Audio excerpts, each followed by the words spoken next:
It's 18 minutes to 8. Is it censorship? Not whether I can use the word housewife or not, but this. Clever marketing or just plain irresponsible? A newspaper advert. This one from Ryanair. Have a look at it.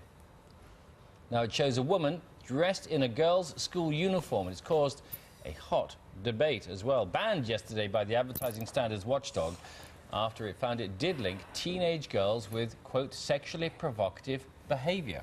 So, how offended were you by that? Stephanie Kalman joins us. She's an author, a mother of two, and a housewife. I don't know. We don't know whether to use that word. Homemaker. Homemaker. I'll stay at home and be insulted, thank you. Yes, exactly.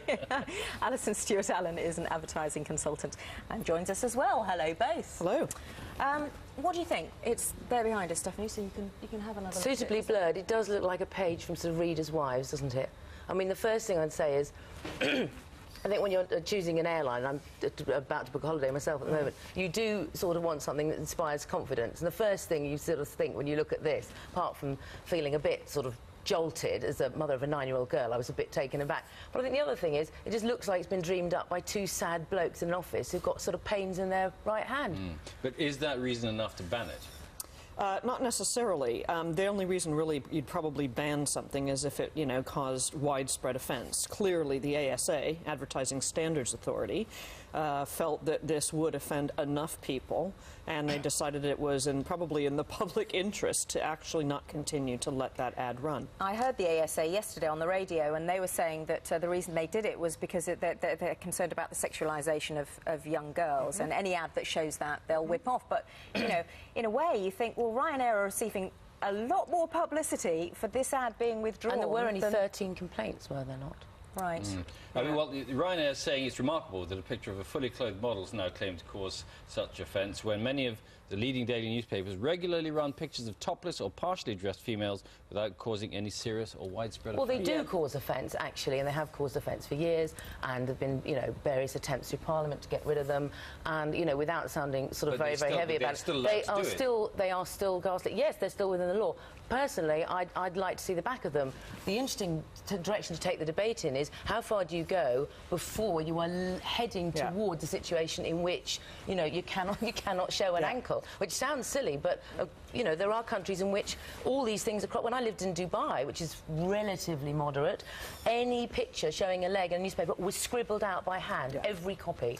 Do we want that? The issue you have with this particular ad, and actually with a lot of Ryanair's ads, is that you're actually trying to communicate brand values. So using a little marketing jargon, what you're trying to do is get people to associate certain qualities, certain feelings with Ryanair. So what are the qualities? Well, this is the point. Is this actually conjuring up feelings of safety? No. Transport on time, responsible air travel, carbon offsetting? Are those the messages? I'm not getting it. No, they have, but the subliminal message is, as with a lot of advertising, fly on this airline and get laid. That's actually the subliminal message here. It's selling sex. Of course it is. That's the association in your mind, I think. Well, was that just me? Oh, come on. Presumably the model in this picture is 16, 18 years or Hopefully or at least 18. But if it had been an older model dressed in a bikini, you wouldn't have liked that, but would that have been less offensive to you? I think I think the problem I have is the second thing is with the classroom, because to me the classroom is not the place where you get your clothes off. And I think bikini on a beach, I think context is very interesting. Bikini on a beach, one thing. I mean, also, woman in bikini, leaning against a desk in an office also has faintly unpleasant connotations of sort of sexual harassment and, office sleaziness. Whereas walking along a path in Tobago or somewhere, it's fine.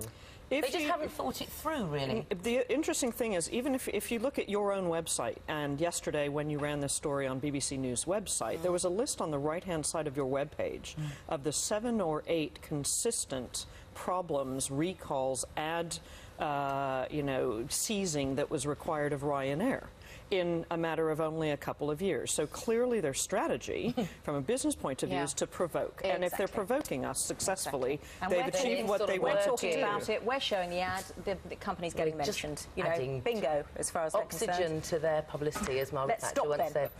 Stop. Thanks very much. Thank you. Thank you. It's 13 minutes to 8. This is Breakfast. These are the main stories this morning.